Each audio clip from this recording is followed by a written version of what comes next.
Paramashivoham.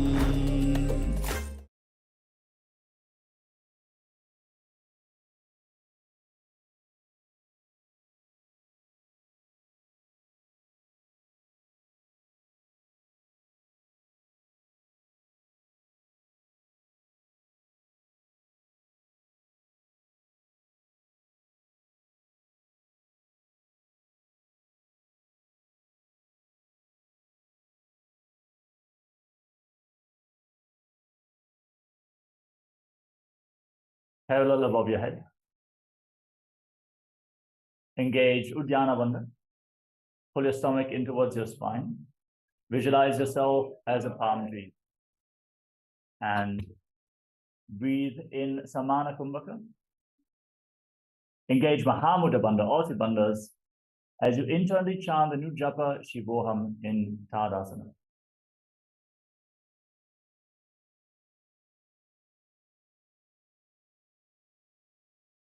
महामुद्राबद्ध पूनौ tadasana विभेदकान् विनोत्तानं सदा पुर्यादन्तर्वत्नी बधिप्रियाम्. Next up is Utanasana. Now lean forward and down. Place your hands flat on the mat. If you cannot reach the ground with your hands, you can hold on to your ankles and put yourself down. Engage all three bandhas as you visualize Swamiji in your inner space. Utanasana. महामुद्राबद्ध पूनौ tadasana विभेदकान् विनोत्तानं सदा पुर्यादन्तर्वत्नी बधिप्रियाम्. Tarakshvasana.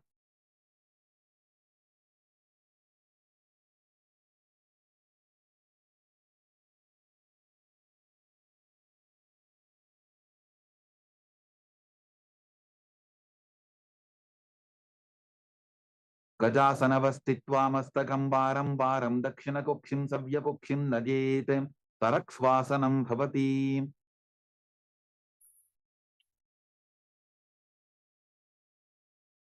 Bhujangasana.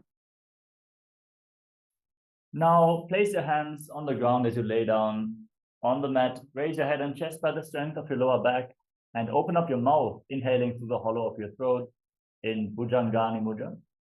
Visualize Swamiji. Visualize yourself as a cobra in Bhujangasana.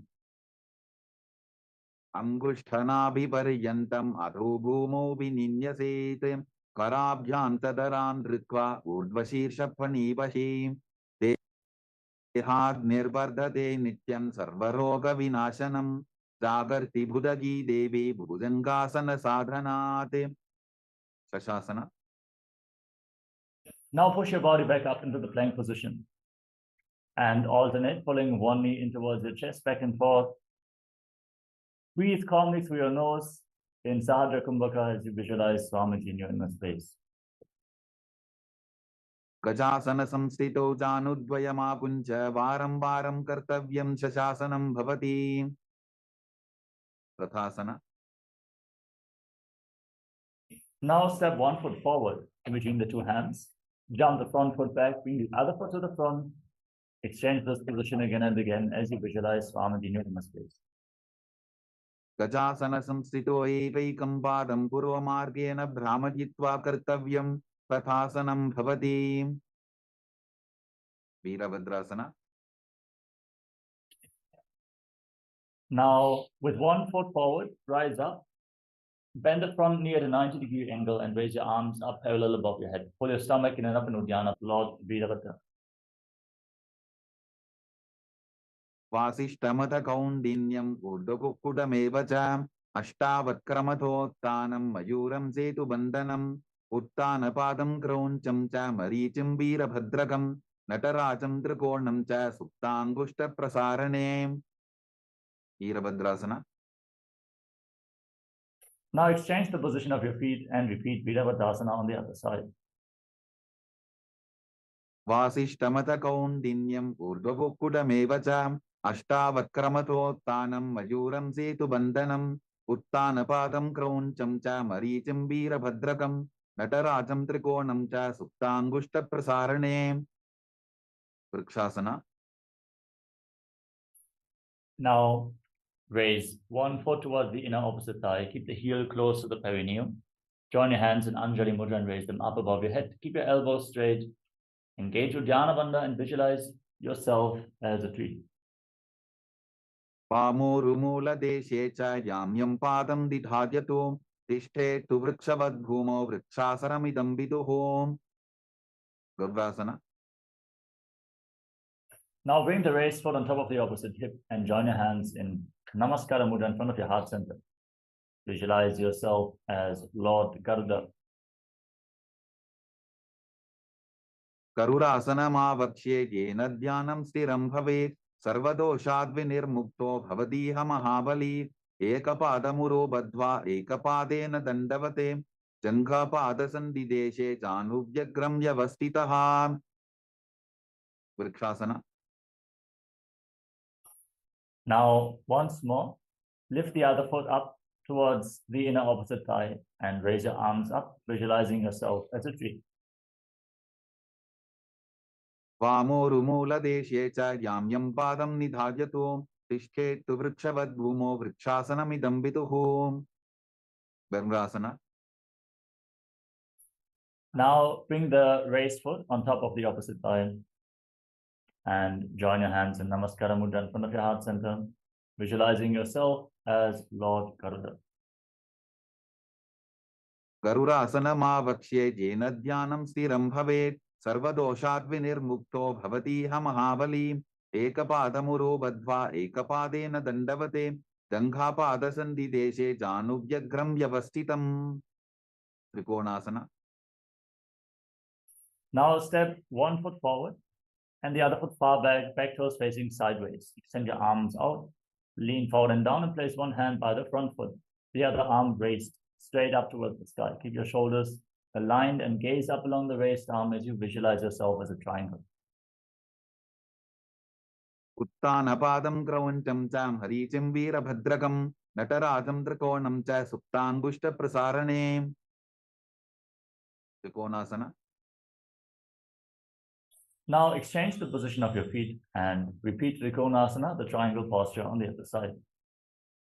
Uttanapadam krauncham cham haricim veerabhadrakam natarajam trikonam cha suptangushta prasarane. Ugrasana. Next up is Nikuttaka Karana. From Arimandi position, raise one heel off the ground. Bring your hands in front of your chest with the palms facing each other. Now stomp the waist heel down, lift the other heel up and exchange the position of your hands in front of your chest again and again.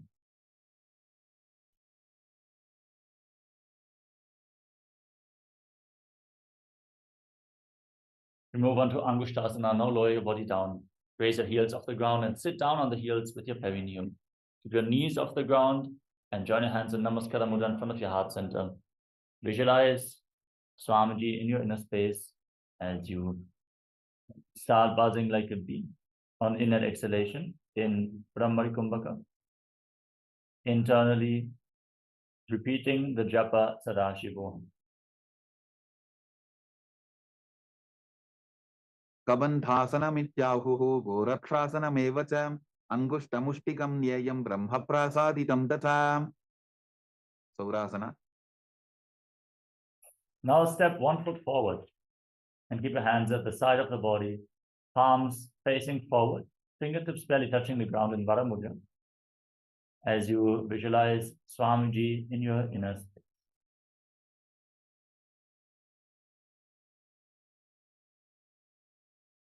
Prasaryekam padatalam samsthapitvekapalakam.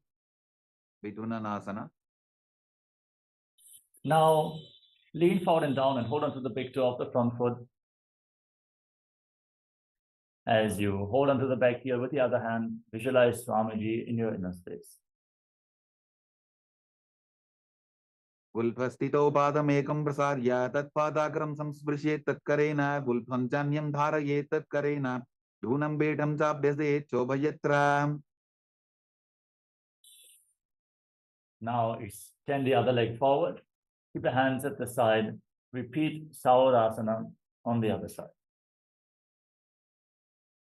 Ugrasana. प्रसार्यैकं पादतलं संस्थाप्य त्वेकपादकम्. Utanasana.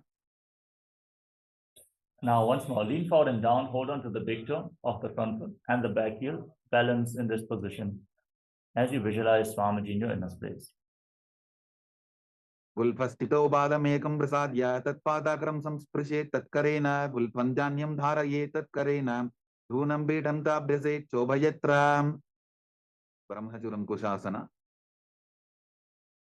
Now, step both feet in towards your body and sit on the raised heels. Keep your knees off the ground and separate the knees. Place your hands on top with the palms facing up. Lock your chin to the chest and gaze through the gap between the palms with your eyes open wide, unblinking, as you visualize Swamiji in your inner space. Tobu pranapani hoye vaise edi tobudani vaise korabakatalya ki mahili ayusa mahera shemili. Kapilasana. Now place your knees down to the mat and sit on raised heels. Keep your hands on your thighs. Pull your stomach in and up in Utanasana. Gaze towards the tip of the nose and visualize yourself as Sage Kapila Muni in Kapilasana. Ubhai bakathali samatharaave tinako mahili kor milave panapani ukar hoye vaise edi tobu toni nivese.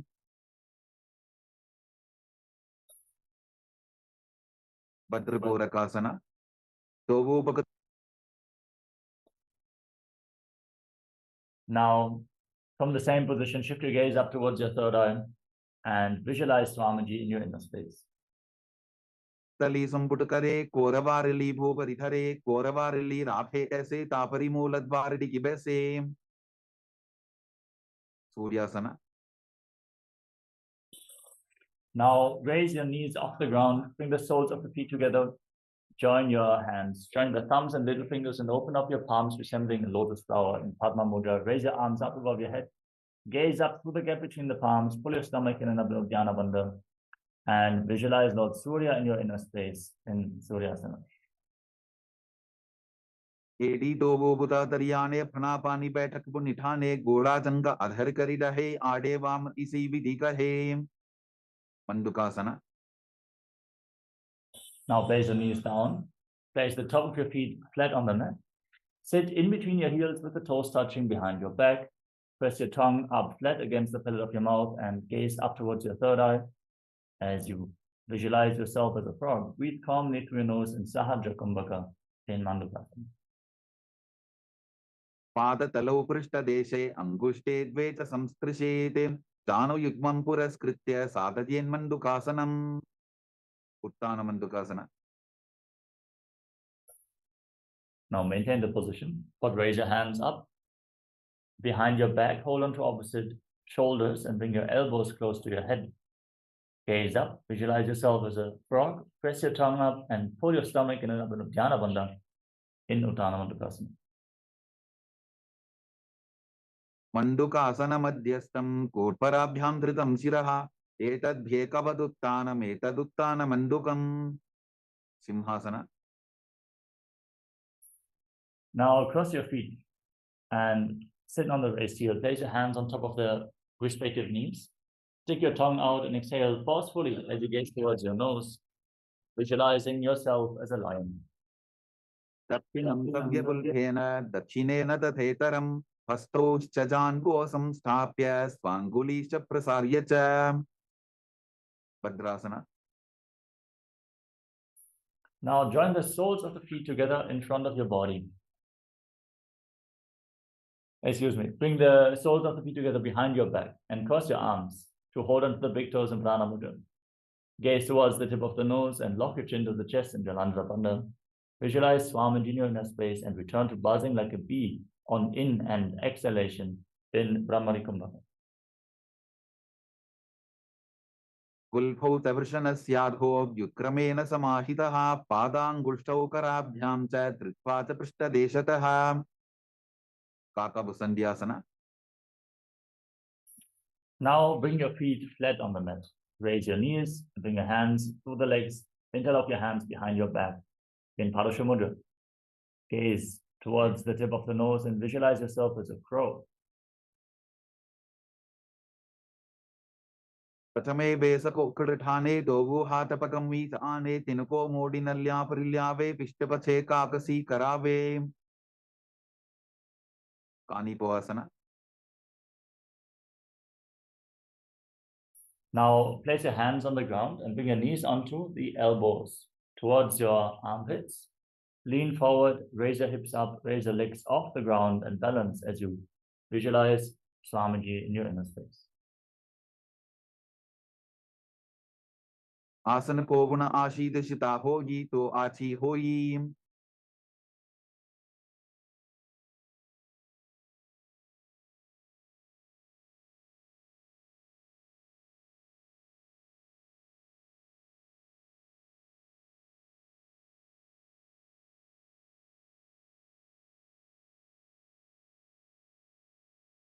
Kapalyasana.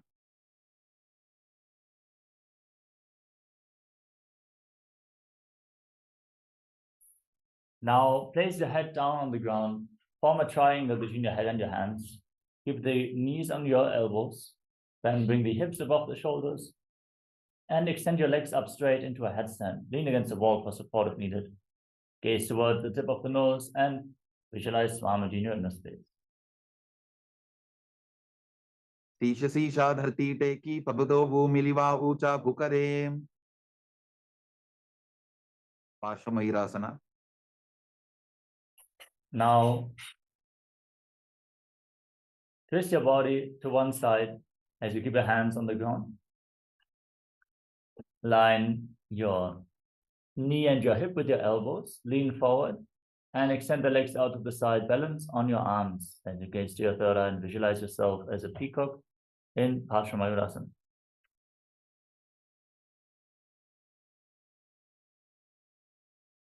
Mayuram dandavat kuryan mayuram dandanamakam kuryan mayuram parshvabhyam mayura parshvanamakam. Parshvamayurasana. Now twist your body in the opposite direction and again lean onto your elbows with your hip and your knee. Extend the legs out to the side, gaze to your third eye and visualize yourself as a peacock. Mayuram dandavat kuryan mayuram dandanamakam kuryan mayuram parshvabhyam mayura parshvanamakam.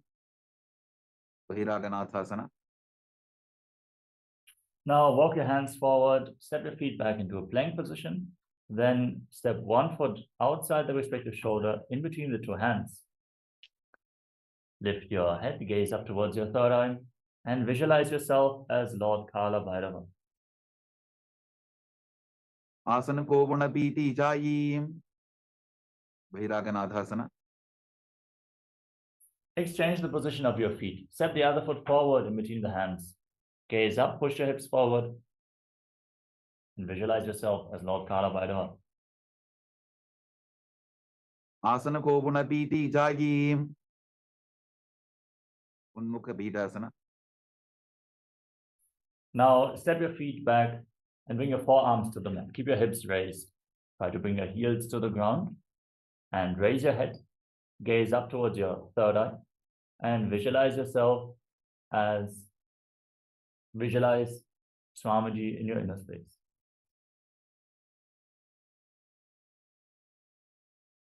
Unnistau januni hastau chadushpadama manguham uttapitangri ubala katistalam abhiruka. Vasishtasana. Now rise back up onto your hands and rotate your body. Lift one arm up towards the sky as you gaze up along the raised arm. Visualize yourself as Sage Vasishta. Urdhva kukkuta vasishta maricha hala matsyakam parivrittim chodrasya vibitham dhanurasanam. Vasishtasana. Now rotate your body in the opposite direction and lift the arm up. Gaze up along the raised arm, visualizing yourself as Sage Vasishta. Urdhva kukkuta vasishta maricha hala matsyakam parivrittim chodrasya vibitham dhanurasanam. Anjaniyasana. Now come to a seated position with your legs extended forward and bring your hands under the buttocks with the palms facing up. Lock your chin to the chest, gaze towards the tip of the nose, and visualize yourself as Lord Hanuman. Dobu karki ubay hateli koravarli maile veli so agane bhuparidashe mahane anguli milirashe. Utanasana.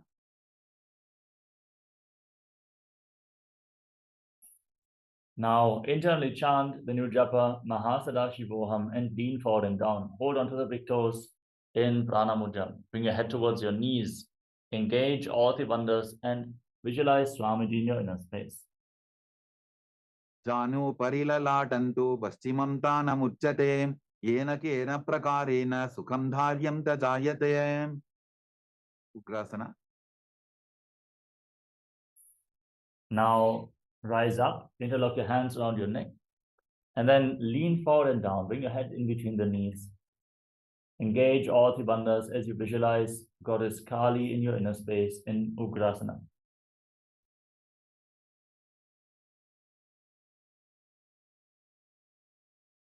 Swapanidhyam dridham dhritva janu parishironyaset asano gramidam proktam bhavedanila deepanam deha vasana haranam paschimottana samyakam yaye tadasanam shreshtham pratyaham dharayet sudhihi. Parijyasana. Now rise up and step one foot in towards your body. Keep the knee raised and keep the heel against the perineum. Bring your hand in and around the raised leg and interlock your hands behind your back in Padasha Mudra. As you bring your head down towards the knee, visualize yourself as Sage Marichi. Uttanapadam grauncham cham haricham veerabhadragam natarajam trikonam cha suptangushta prasarane. Mahamudrasana. Now drop the raised knee down to the side and keep the heel against the perineum. Lean forward and down. Hold on to the front foot with both hands. Engage Mahamudra Bandha, all the bandhas, as you gaze to the tip of the nose and visualize Swamiji in your inner space. Mahamudram pravakshami tantresvin mama vallabhe yam prapya siddha siddhim cha kapiladyah puragataha. Parijyasana.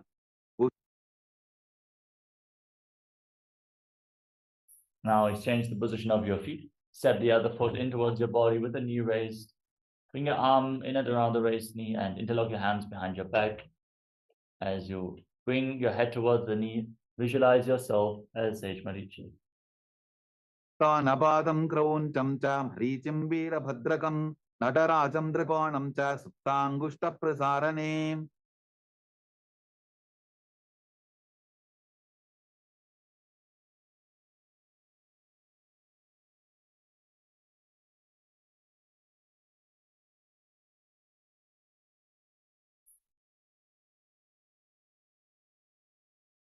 Now, drop the knee to the ground, keep the heel against the perineum, and hold on to the front foot as you lean forward and down. Exhale, hold your breath, engage all the bandhas, and visualize Swamiji in your inner space.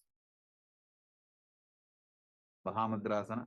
Mahamudram pravakshami tantresvin mama vallabhe yam prapya siddha siddhim cha kapiladyah puragataha. Bhadrasana. Now, join the soles of the feet together in front of your body. Keep the heels against your perineum. Interlock your fingers around the toes and push your knees to the ground. Gaze up towards your third eye as you visualize Swamiji in your inner space. Gulbhauta vrishanasyaadaha sivantya parshvayoho kshipet padaparshve tu panibhyam dridham badhva sunischaram. Valipavasana. Now place your hands on the respective knees and extend your feet out in front of you. Bring the toes together, heels apart, and lock your chin to the chest. Gaze towards the tip of your nose as you visualize Swamiji in your inner space.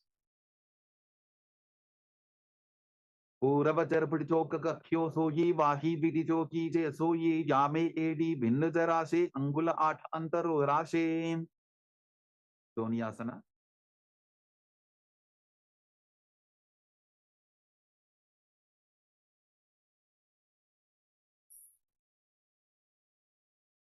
The next asana It's Yoni Asana. Now bring the feet in towards your body and hold on to the soles of the feet with all 10 fingers and lean forward and down. Gaze to your nose. Visualize Yoni Mandala, the visual representation of Devi Paramashivoham. Dogo Bagadali Sambutakare, Edi Med Keding Dadare, Ardahatako, Antararashi, Lilata Bakatalya, Uparadashe, Bidaki Pasana. Rise up, extend your feet away from the body, keep the heels together and separate your toes. Extend your arms out to the side and lean forward and down. Place your forehead on the ground behind your heels as you visualize Swamiji in your inner space. Purava Viti Paripagatali, Sampurta Shola, Edi Milidashe, Siddha Samadhyasana.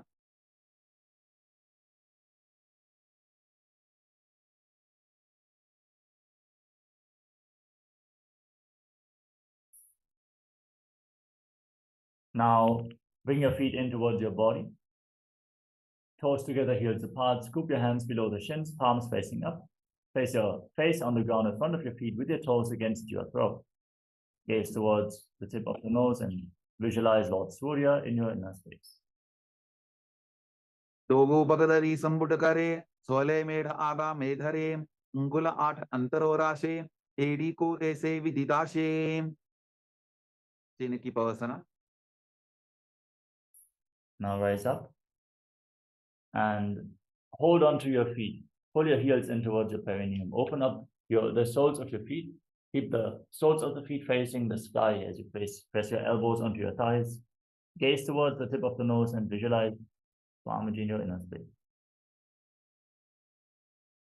Dogu Bagagi Edi Dhati Magiva Medharagave, Ugrasana. Now bring the soles of the feet together and your hands on top of respective knees, gently pushing them down to the ground. Pull your stomach in and up in Utanasana, gaze towards your third eye, and visualize Swamiji in your inner space. Dogu Bagadali Samputadhare, Avane Kaizare Pasare, Gora Bhuso Lagatarashe, Hatadobu Gora Paridashe, Bhiravasana.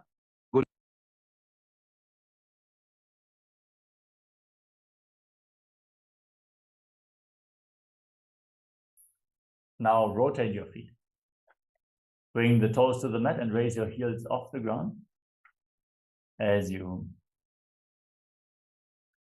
pull your stomach in and up in Utanasana. Gaze up towards your third eye and visualize yourself as Lord Kalaa Bhairava.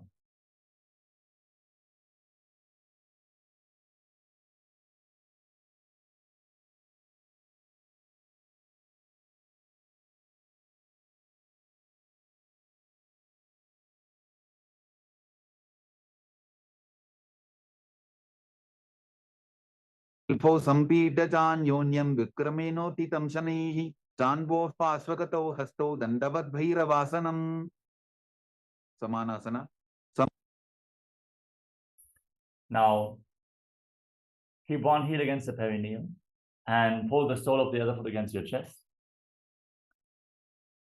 Gaze up towards your third eye as you visualize Swamiji in your inner space. Manasana Vakshe Siddhamantradi Sadhanat, Ekapadamaro Datva Gushyonya Vatrake, Swanasana. Now, lift the leg over top of your shoulder and keep your hands at the side as you extend the other leg forward and up. Gaze up towards your third eye and visualize Swamiji in your inner space. Kevalam Padame Kancha Skandhe Charope Yettadaha, Ekabadena Kagane Tishte Tadanda Vatrabhon, Samanasana. Now, bring the other heel against the perineum and lift the sole of the opposite foot against your chest. Gaze up, visualize Swamiji, exhale and hold your breath. Samanasana Vakshe Siddhamantradi Sadhanat, Ekapadamaro Datva Gushyonya Vatrake, Apanasana.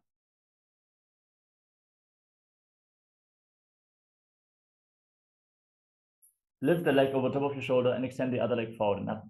Gaze up and visualize Swamiji in your inner space. केवलं पादमेकञ्च स्कन्धे चारोप्य यत्ततः एकपादेन तदने तिष्ठे तदण्डवत्र भोः गोमुखासना. Now set your knees in front of your body. Keep your heels outside opposite hips. And interlock your hands on top of the knees. Gaze towards the tip of the nose as you visualize the face of a cow. Breathe in Siddhkari Kumbhaka, hiss through your teeth on the inhalation. Exhale through your nose. And internally chant the new japa, Om Nityanandoham. तव्ये दक्षिणबुल्फन्तो पृष्ठपार्श्वे नियोजयेत् दक्षिणेऽपि तथा सद्यं गोमुखं यथा. Anasuyasana. Now maintain the same position. Hold on to the big toes, keeping your hands in Prana Mudra with index and middle fingers extended. Pull your stomach in and up and visualize yourself as Rishika Anasuya in Anasuyasana.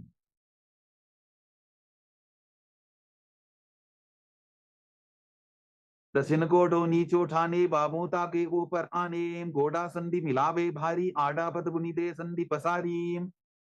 Anusuyasana 2.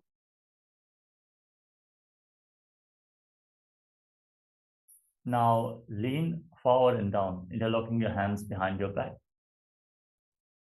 Gaze towards the tip of your nose and keep visualizing yourself as Rishika Anasuya.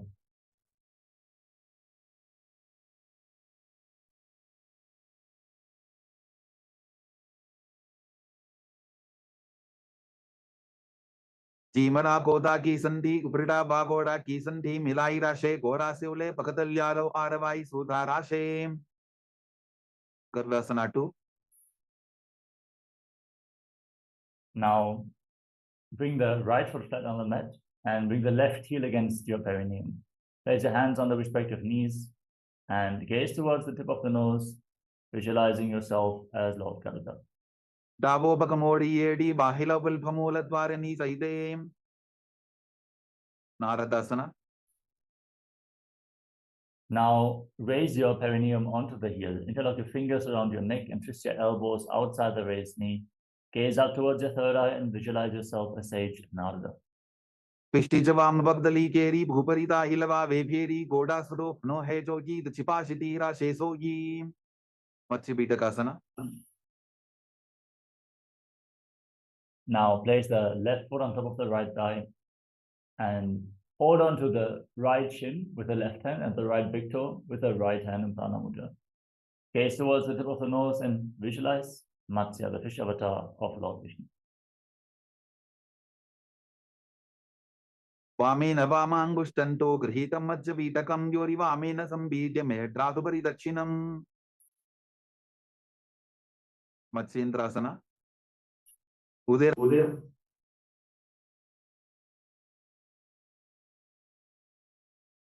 Next up is Gomukhasana on the other side. Now, set your knees in front of your body. Keep your heels outside, opposite hips. Place your hands on top of the knees. Gaze towards the tip of the nose and visualize the face of a cow.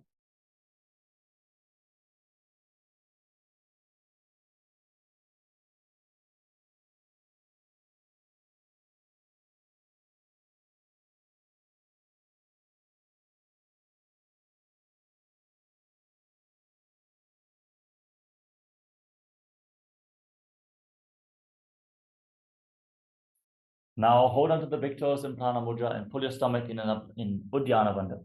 Gaze to your nose as you visualize yourself as Rishika Anasuya in Anasuyasana on the other side.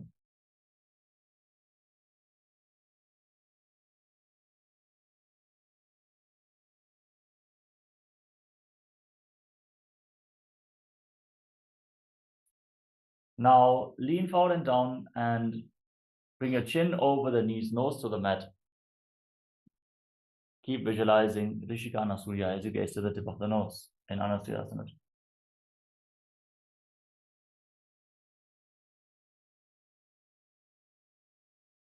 Now rise up and step the left foot flat on the mat. Keep the right heel against your perineum, hands on the respective knees, gaze to your nose, and visualize yourself as Lord Garuda in Garudasana.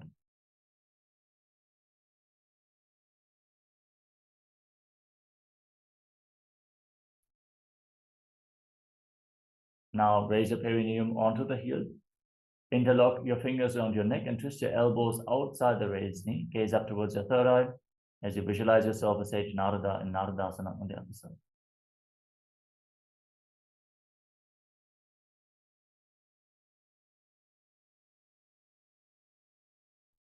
Now place the right foot on the left thigh, hold on to the left shin and the left big toe.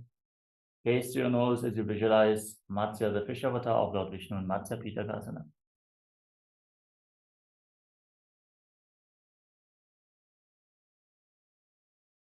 Now extend your legs. Place the left foot on the right thigh. Raise the right knee. Twist your left elbow outside the raised knee with the hand by the neck. The other hand on the ground behind you. Gaze up towards your third eye and visualize Sage Matsendranath, the master of Hatha Yoga in Matsendrasana.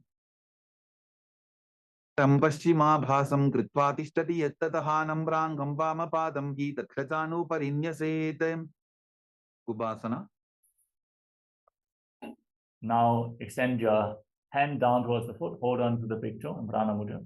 Place the other hand on the respective ear and gaze up towards your third eye as you visualize yourself as a camel. Asana ko guna jholo jaye. Matsendrasana 2. Now place the hand from the ear to the ground behind you. Twist your spine even further. Gaze up towards your third eye and visualize Sage Matsendranath. Vatsendra Peetham Dadara Pradiptim Pratandara Pandala Khandanastram Abhyasata Kundalini Prabodham Dandastiratvam Hidatapi Pumsam. Now extend your legs out in front. Place the right foot on the left thigh and raise the left knee. Twist your right elbow outside the raised knee. Bring your hand to the ear. The other hand on the ground behind you. Gaze up towards your third eye and visualize Sage Matsendranath.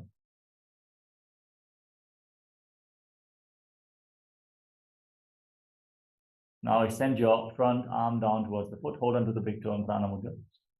Raise the other hand towards your ear. Gaze up towards your third eye and visualize yourself as a camel in Ugrasana on the other side.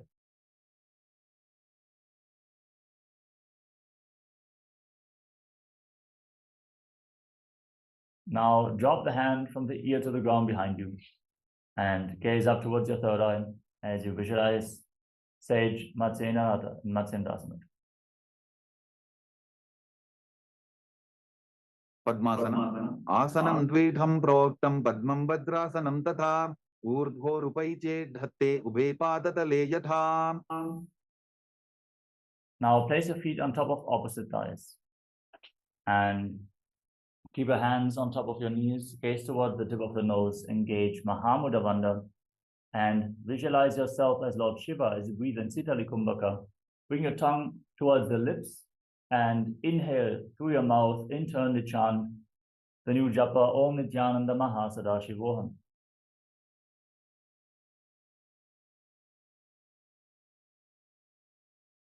Padmasana 2. Now cross your arms in front of your body. Hold onto the big toes in Prana Mudra. Gaze towards the tip of the nose as you visualize yourself as Goddess Parvati, the consort of Lord Shiva. Uttanau charanau kritva uru samsto prayattataha uru madhye tathottano pani kritva tu tadrisho. Ugrasana. Now bring your hands through your legs. Place your palms on the mat. Push the hands into the ground. Keep your arms straight and lift your body off the mat. Visualize yourself as a rooster as you breathe calmly through your nose in Sahadra Kumbhaka. Padmasanam susamsthapya nanvororantare karo niveshya bhuma vasishted yomastha kukutasana.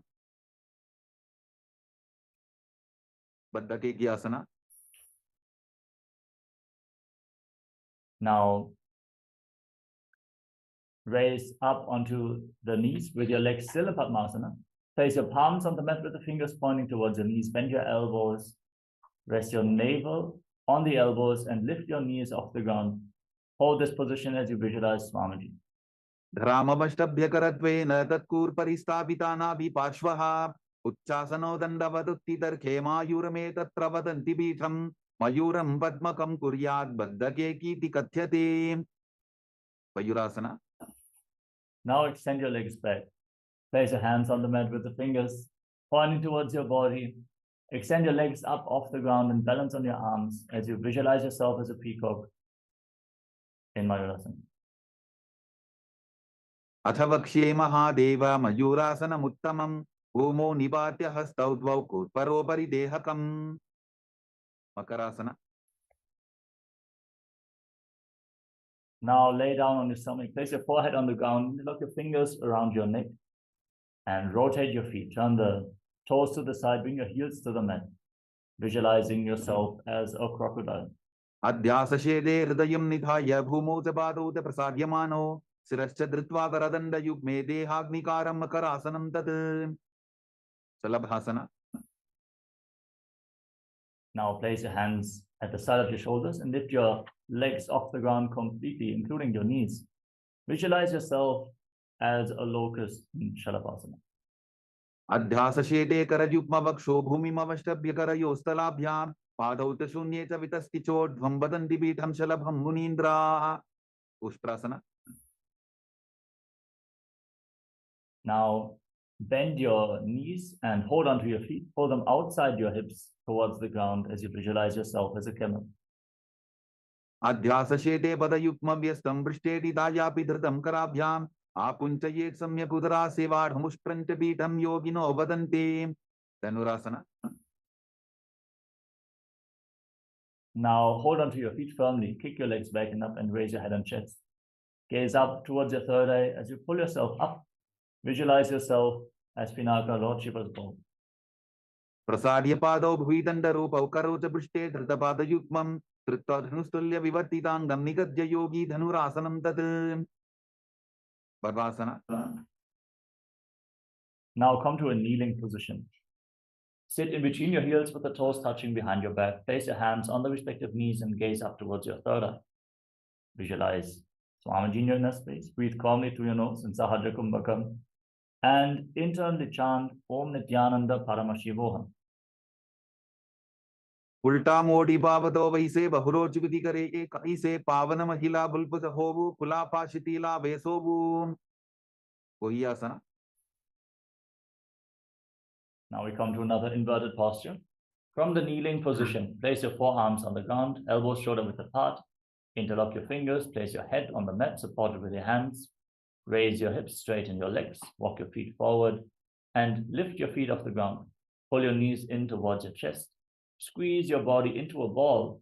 Try to touch your chin with your knees as you visualize Swamiji in your inner space. दोवो हाथ की कहुनी जोगी पुनः कलाई जाने दोई. Shirasana. Now extend your legs up straight. Gaze towards the tip of the nose and keep breathing calmly through your nose as you visualize Swamiji in your inner space. विपरीतं मण्डलं तद् विधैव विदितं हिनः दण्डासनं दिदा प्रोक्तं विपरीतोपवेशने. Ugrasana. Now come to a seated position with your legs extended forward. We're going to enter a sequence of rapid exhalations in Bhastika Kumbhaka, which is contracting your abdomen and pushing the air out of your lungs again and again without inhaling, just exhaling again and again. We're going to perform this Kumbhaka for the next few asanas. So let's get started. Visualize Swamiji in Bodhyasana. दोवो हाथ पक बाहर आने गोरा तरे काकसी ठाने अंगुष्ठ पिंडली लगता धरे चरण उभे आकाश दिशी करे. Paribhasana. Now bring your hands behind your back, holding onto opposite shoulders. Keep your legs raised and gaze to your third eye, visualizing yourself as a mace. उत्तानशयनं कृत्वा पादौ मिलित्वा प्रसाद्य नितम्बं भूमौ स्पृष्ट्वा हस्ताभ्यां कन्दरां बद्ध्वा. Naukasana. Now extend your arms out in front, parallel to the ground, gaze up and visualize yourself as a bow. उत्तानशयनं कूटपराभ्यां भूमिं वष्टद्य हस्तो नितम्बं निधाय. Ugrasana. Now scoop your hands below the feet and pull them in towards your chest, gaze towards your nose, and visualize yourself as Lord Rudra. Pagarali samkotavadi hatasya upaka uchadi pakaka angutha dobo levo parlikani talave. Unmukha Utanasana. Relax. You can breathe calmly now. Lay down on your back, place your feet on the mat, hold onto your ankles, and raise your hips off the ground. Contract the perineal floor and lock your throat. Hold your breath intensely in Mocha Kumbhaka. As you gaze to the nose, visualize Swamiji in your inner space. Urdhve tajanuni kritva tavitvordvamukham tatha uthapya hastotishthetu peta unmukha namage. Savasana. Now lay down flat on your back. Keep your hands at the side of the body, palms facing up, and pull the Kundalini Shakti up along your spine from the Muladhara Chakra all the way to the Sahasrara Chakra, from the root of your spine to the crown of your head. Forcefully pull the Kundalini up in Shakti Chalan Mudra. Relax. Unclutch from any body movements, internally and externally. Visualize your body is dead, and Swamiji, the Supreme Pontiff of Hinduism, is liberating you. Om Nityananda Paramashivoham. Uttanam shavabad bhumavu shajanam tu shavasanam shavasanam shranti haram chitta vishranti karakam.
I bless you all.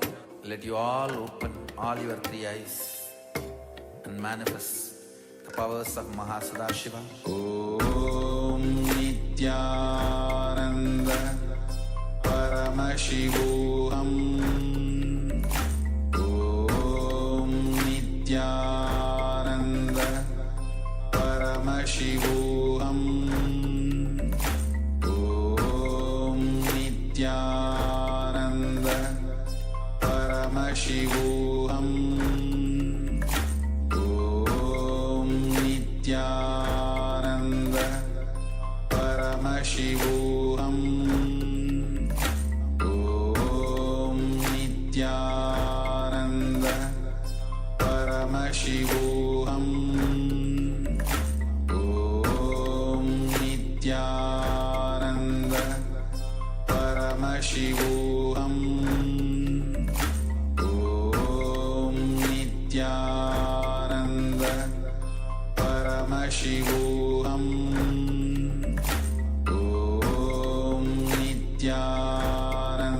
Nityananda Paramashivoham. Om Nityananda Paramashivoham. Om Nityananda Paramashivoham. Om Nityananda Paramashivoham.